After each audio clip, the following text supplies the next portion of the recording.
Good morning, grade 8. Welcome back with Miss Eva. Today we are study prakarya ya nak. Jadi hari ini kita membahas tentang produksi kerajinan bahan lunak ya nak. Jadi ada 5 syarat-syarat untuk perancangan benda-bendanya ya. Yang pertama ada kegunaan, kemudian yang kedua kenyamanan, yang ketiga keluasan, yang keempat ada keamanan, dan yang kelima adalah keindahan ya. Jadi setiap produk kerajinan itu kita buat harus memiliki nilai guna ya. Contohnya kita buat mangkuk, berarti dia fungsinya untuk sebagai tempat sayur atau tempat buah-buahan. Kemudian ada kenyamanan ya. Jadi setiap produk yang kita buat harus memiliki kenyamanan ya. Contohnya kita buat cangkir ya. Jadi ketika kita menggunakan cangkir ini ada kenyamanannya, yaitu dengan penambahan pegangannya ya. Jadi kita nyaman untuk memegang cangkir tersebut. Kemudian keluasan ya. Jadi pada nilai keluasan, nilai guna produknya tersebut itu sesuai dengan fungsinya ya. Contohnya kita buat produk kerajinan bahannya itu sepatu ya. Jadi sepatu itu harus disesuaikan dengan bentuk kaki dan bentuk ukuran ya. Kemudian keamanan ya. Jadi untuk proses pembuatan kerajinan kita harus menggunakan bahan-bahan yang aman bagi kita ya. Jadi jangan menggunakan bahan-bahan kimia yang berbahaya. Kemudian yang terakhir ada keindahan ya. Jadi keindahan ini harus dimiliki setiap produk-produk yang kita buat dalam kerajinan. Nah, jadi sebelum kita buat sebuah karya, kita harus buat perencanaan dulu ya. Nah, yang pertama kita buat dulu proses perencanaannya ya. Yaitu yang pertama kita tentukan dulu bahannya ya. Jadi bahan-bahannya itu yang kemana udah kita bahas ya. Ada bahan lunak alam dan ada bahan lunak buatan ya. Nah, kemudian cari ide. Kira-kira apa ide yang mau kita buat untuk membuat hasil karya tersebut. Kemudian setelah kita buat ide, kita buat sketsanya. Kira-kira untuk sketsa hasil karya kita itu bentuknya seperti apa, itu bisa dibuat di dalam sebuah kertas ataupun catatan ya. Kemudian setelah udah dibuat sketsa, tentukan ide-ide yang mana yang mau dibuat. Kemudian kita buat alat dan bahannya ya. Nah, jadi setelah udah tersedia alat dan bahan, kita buatlah hasil karya kita, yaitu dengan membuat produknya.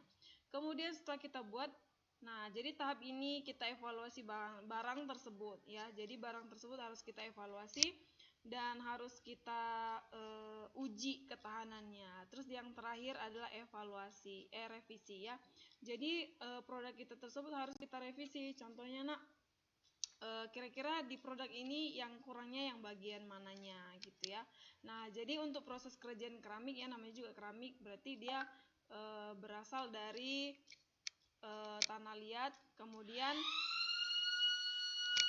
alat dan bahannya itu ada bosir, kawat, terus ada proses pembuatannya, ada cangkir, vas, teko, dan lain-lain. Nah, jadi proses pembuatan itu dengan menggunakan teknik pijit, teknik lempengan, teknik cetak, dan teknik putar ya. Nah, jadi kerajinan kulit ya. Jadi kerajinan kulit itu proses pembuatannya, pertama kulitnya dikerok dulu, kemudian dicuci dan dijemur, diberi pewarnaan, kemudian dikeringkan dan dibentuk sesuai yang diinginkan. Nah, kemudian untuk kerajinan floor clay ya. Jadi proses pembuatannya itu tepungnya dicampur terlebih dahulu dengan air sehingga kalis, kemudian diaduk, kemudian ditetesi warna dan dibentuk sesuai dengan selera. Nah, jadi next ya, kerajinan getah nyatu ya nak. Jadi kerajinan getah nyatu ini berasal dari pohon nyatu yang kemarin udah Miss bahas. Jadi proses pembuatannya itu getahnya direbus, kemudian getahnya dibuat menjadi tipis, kemudian getahnya dibentuk sesuai dengan yang diinginkan. Nah, selanjutnya ada kerajinan lilin. Jadi kerajinan lilin ini banyak ya digunakan untuk proses-proses upacara, adat, ritual, atau untuk aromaterapi gitu ya. Nah, jadi ini proses pembuatannya bisa kamu baca ya. Kemudian ini ada kerajinan fiberglass ya. Jadi fiberglass juga kemarin udah bisa jelaskan ya nak. Jadi proses pembuatannya itu nanti bahan resin dan katalisnya itu kita buat perbandingan 20:1 ya. Kemudian cairannya itu dimasukkan ke dalam cetakan silikon dan tunggu sampai kering dan fiberglass bisa diproduksi. Kemudian kerajinan gips. Nah, karena kerajinan gips ini sensitif ya nak, jadi itu harus proses penggunanya itu harus hati-hati ya. Jadi prosesnya itu gipsnya diaduk terlebih dahulu dengan air hingga kental, kemudian dibuat dalam cetakan, tunggu 15 menit dan diamplas produknya, kemudian diberi warna sesuai dengan selera. Kemudian kerajinan sabun ya.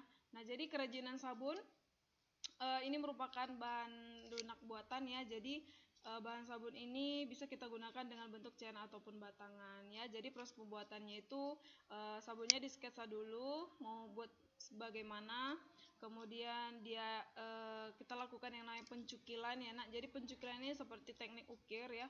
Jadi sabunnya itu diukir-ukir dengan sedemikian rupa sesuai dengan ide-ide.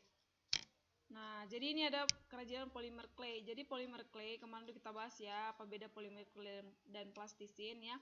Nah, jadi proses pembuatannya itu polymer clay karena sudah tersedia bahannya, jadi dia hanya dibentuk dengan sedemikian rupa ya dan diberi pewarnaan tambahan supaya terlihat bedanya dengan warnanya yang lain atau dilihat seperti kombinasi warna ya. Kemudian bisa dikeringkan dengan pemanggangan oven supaya lebih keras dan dibentuk dengan sesuai selera. Nah, jadi setelah proses produknya itu sudah dihasilkan, nah jadi saatnya kita membuat pengemasan produk. Fungsinya apa? Untuk membuat produk tersebut tahan lama dan lebih menarik lagi ya. Nah, contohnya kita buat kotak kardus, kemudian ada bahan tile, kemudian bisa menggunakan plastik mica. Nah, jadi ini ada tugas untuk anak kelas 8. Jadi tugasnya adalah untuk membuat kerajinan dari sabun ya nak. Jadi terserah kamu mau buat kreasi apa, buatlah hasil karyamu dengan berbahan dasar sabun. Dan Miss tunggu hari Rabu jam 6 sore ya, dibuat videonya minimal durasi itu 1 menit ya. Contohnya Miss ini dari saya Rizky dari kelas 8, ini hasil karya saya, seperti itu ya nak. Nah, jadi Miss tunggu paling lama hari Rabu jam 6. Oke anak, jadi sampai di sini materi yang bisa Miss sampaikan. Sampai jumpa untuk pertemuan berikutnya, kita membahas tentang teknologi informasi dan komunikasi.